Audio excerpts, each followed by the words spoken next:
saying it was thought at one point the generation during the civil rights era that made life hell for black people would eventually fade away, and there was hope for that next generation. And I guess what I'm arguing in Alabama, that next generation is hardly different, particularly the part that has embraced Donald Trump.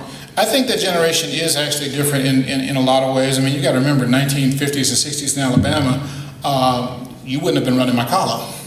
So, you know, and if you tried, there would have been arson at your office. I mean, in a very real sense. So I think that there has been change in that generation. I think what we've seen over the last 10, 20 years, particularly with regard to race, is sort of a retrenchment of those pre-civil rights era attitudes.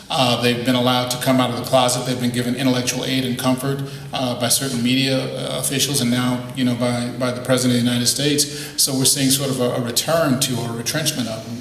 During the Bull Connor era, you could say very proudly, "I'm a racist" or "I'm a segregationist." That was the term that was used. You could be very proud about it. You could not be proud about that by the 70s or the 80s. It's a little known fact, but by I think it was 68 or 69, shortly before he died, Bull Connor, running to return to office, held a barbecue for black voters, which is just the most amusing historical anecdote I think I've ever seen.